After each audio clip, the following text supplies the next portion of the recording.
Hello students, कैसे हो आप लोग। आज अपने स्टार्ट करने वाले स्टैंडर्ड 9 का विकास का जो फाइनल टेस्ट का असाइनमेंट है, जिसमें अपना बात करने वाले social science subject section C chapter number 9 and 11 की। तो स्टार्ट करेंगे वीडियो को। Social science section C chapter number 9 and chapter number 11। Chapter number 9 question number 1, write short note on right to equality. तो right to equality regarding short note लिखनी है। तो first of, equality is the foundation of democracy. Equality क्या है? Foundation है democracy का। Right to equality confers means equality to status and provide the equal protection of law every individual, मतलब जितने भी एवरी इंडिविजुअल, मतलब कोई भी race, colour, caste, region etcetera, सबको राइट टू इक्वालिटी होती है। And the equality means the treatment provide the without discrimination of the caste, religions etcetera. Equal opportunity in the public employments, access to the public place and use of the public service is made available to all. इसके अलावा practice of untouchability has been abolished and to practice किया untouchability is declared as the cognizable offense. Next, the title indicating the privilege of status and discrimination have been abolished. मतलब किसी के साथ discrimination या तो right indicate नहीं, मतलब discrimination नहीं कर सकते, right, male female etcetera, any religions, any caste etcetera में, correct. Next questions, write a short note on right against exploitation. The Indian society was the feudal and the based on the caste hierarchy prior to independence. Evil and exploitive practices like untouchability, slavery, discrimination against the woman, exploitation of the child labor prevail in India. मतलब exploit मतलब किस तरह लोग एक दूसरे को छेतरते हैं, right, उसके राइट अगेंस्ट एक्सप्लोइटेशन है। Abolition of slavery with and begar prohibition the traffic in the human beings and the practice as the cognizable offense. मतलब जो स्लेवरी है उसके बीच में जो एबोलाइजेशन करना, prohibition the traffic in the human beings के अंदर, मतलब ये सारी चीज़ें क्या कहते हैं, राइट अगेंस्ट एक्सप्लोटेशन में आती है। Next, prohibit service without payment or without the minimum wages laid down in the laws and such act as are regarded as cognizable offense and punished by the law. मतलब अगर आप इसका regarded, अगर इस rules को आप follow नहीं करते हो तो अगर आपको क्या होगा, उसके लिए आपको पेमेंट करनी पड़ेगी, या तो फिर आपको जो लॉ आप ब्रेक करते हो उसके लिए आपको पनिशेबल होना पड़ता है। एंड दैट अगर चाइल्ड लेबर्स की बात करें तो 14 ईयर्स से जो बिलो होता है, अगर उसको आप चाइल्ड मतलब वर्किंग करवाते हो तो वो कहाँ पे जाता है, चाइल्ड लेबर के अंदर, तो वो लाइट अगेन एक्सप्लोटेशन है, राइट। उसको आप फैक्ट्रीज में, माइंस में, हैजार्डियस में आप उसका वर्क नहीं करवा सकते। इसके अलावा prevention of the child labour act prohibits the children below 14 years of age in any other service employments. Next question number 3, state the directive principles related to political matters and international relations. तो उसका answer आएगा, steps should be taken to establish and strengthen, पंचायती राज के अंदर control में आता है, right, किसके, Panchayati Raj, in the interest of independence of judiciary and impartial justice. Judiciary should be separated होता है एग्जीक्यूटिव फॉर्म में. India should play a meaningful role in the maintain the world peace and security के अंदर. India's endeavour should be promote करते international cooperation. India should strive to maintain करेगा and maintain करता है friendly relation with the other countries के साथ. इसके अलावा India should strive to promote करता है respect for the international law. इसके अलावा international dispute should be resolve कर सकता है peaceful means. Next, India's endeavour should be to promote करता है respect for the sovereignty and territorial integrity of every countries के अंदर, right. Next question number 4, distinguish between the fundamental rights and directive principle. तो first point, they have the legal section and authority होता है fundamental. तो directive में क्या होता है, मोरल सेक्शन होता है। And fundamental right second point, these are the justiciable rights enforce by the courts. And वो क्या होता है, नॉन जस्टिएबल होता है, which can not be enforce by the court. Third point, it is obligatory for the state government, implement कर सकती है, जब वहाँ पे optional by the state government implement कर सकते हैं, राइट।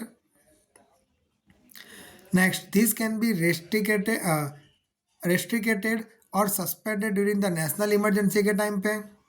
इसमें क्या कर सकते हैं directive, this can be implemented और नॉट इम्प्लीमेंटेड एनी टाइम्स, कभी भी आप कर सकते हो directive principles. Next, their nature is restrictive as this those restriction on the other state as well as individuals. जबकि डायरेक्टिव में आएगा, their nature is a positive as given direction to the social and economic democracy. Okay, but अगर ये question आता है तो only for three point you write it. Done. Next, question number 5. What is the meant by reasonable court and limitation? Reasonable control and limitation. तो term reasonable control and limitation are used in the context fundamental right का एक part है. The rights are not absolute and the state has power to impose कर सकते reasonable control on the exercise of the rights by the citizens. इसके अलावा the right to freedom is conditional by the number of restriction आते हैं, preservation of sovereignty, territorial integrity, unity of India, to maintain the law and order and the friendly relations with the other countries. इसके अलावा to prevent the contempt of the court, defamation and incitement to violence. इसके अलावा the constitution empowers the state to impose reasonable control and limitation for the above purposes के लिए। The citizen have freedom to assembles, the limitation are peaceful होता है assembly के अंदर without arms. Police authority में not allowed to public meetings in the same likely cause the problem of the maintaining law and orders. Right, next कुछ chapters. Chapter number 11, give reason लोक अदालत have become the central of attraction. क्योंकि लोक अदालत में होता है क्या है, तो judicial process time consuming and expensive होता है, जबकि the poor use to the feel the pinch and the dictum and the justice delayed in the justice denied. But जो अगर जुडिशली की बात करें तो बहुत एक्सपेंसिव होता है और टाइम कंज्यूमिंग होता है, जिसके लिए बहुत ज़्यादा जस्टिस डिले भी हो जाता है एंड डिनाई भी कर सकते हैं। जबकि लोक अदालत में क्या होता है कि एस्टेब्लाइज किया जाता है provide less speedy and inexpensive justice to the poor and the weaker section के अंदर। इसके अलावा द प्रोसीजर ऑफ द लोक अदालत इज इनफॉर्मल जजेस होते हैं जो presiding over this court negotiates settlements and arrive at the compromise भी कर सकते हैं with satisfactory of the both parties के बीच। मतलब जिस तरह की अगर दोनों पार्टीज़ के बीच में कोई प्रॉब्लम हो तो लोक अदालत में वो सॉल्व हो सकता है, right. Next, state the power under the original jurisdictions of the supreme court. तो resolve the constitutional dispute in which the union government and the government of one और the more than one state are involve हो सकता है। इसके अलावा resolve कर सकते हैं डिस्प्यूट बिटवीन द दो स्टेट के बीच का, रिजॉल्व कर सकते हैं कॉन्स्टिट्यूशनल मैटर्स के अंदर, राइट, कॉन्स्टिट्यूशन में चेंज भी कर सकते हैं justice, right, supreme court. Resolve कर सकते हैं dispute arising the election of president और वाइस प्रेसिडेंट। इसके अलावा रिट जुरिडिक्शन भी करवा सकती है, protect of fundamental right of the citizens का। Done. Next, write a short note court record.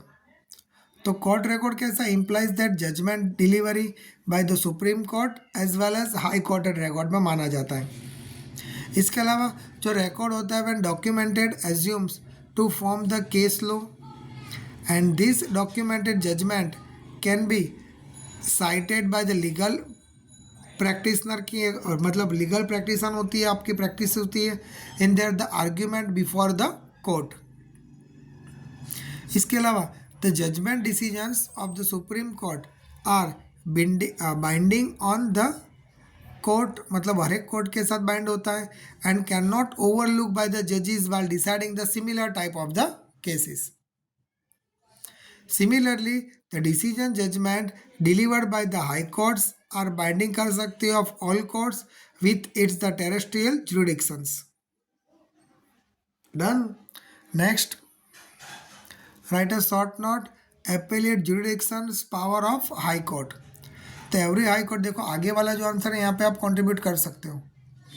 Every high court admits and decide कर सकते हैं upon the judgement decision and order, right, subordinate court के अंदर। Okay, अगर कोई civil court है, taluka court है, तो वो आप हाई कोर्ट में वहाँ पे अपील कर सकते हो। Civil matters amount exceed ₹25,000। Okay, उसके अलावा आप कर सकते हो। In the criminal cases the district sessions court has awarded punishment of the 4 और the more years in prison कर सकते हैं। इसके अलावा इन द क्रिमिनल केसेस में death sentence has been ordered कर सकते हैं। इसके अलावा against the order of tribunals, those cases which involve substantial issues regarding interpretations of the law constitutions and transfer कर सकते हो हाई कोर्ट के अंदर at the request of litigant, right? Okay. Next, independent judiciary. Independence of judiciary implies the justice without fear or favor. To make the judiciary independent होती है, it is separated from the legislature and executive का। इसके अलावा several provisions have been made to protect कर सकते independent of judiciary. These include the provisions related to the appointments of the judges, eligible conditions of security of tenures, provisions for the removal of the incompetent judges का भी, and restriction कर सकते हो on the practice after retirements के बाद वो practice चालू रख सकते हैं अपनी, एंड प्रोटेक्शन कर सकते हैं from the public criticisms on the decisions of the जजेस का। डन। ओके, सो दैट्स, यहाँ पे अपना वीडियो फिनिश होता है। वीडियो पसंद है वीडियो को लाइक और चैनल को सब्सक्राइब करना मत भूलना।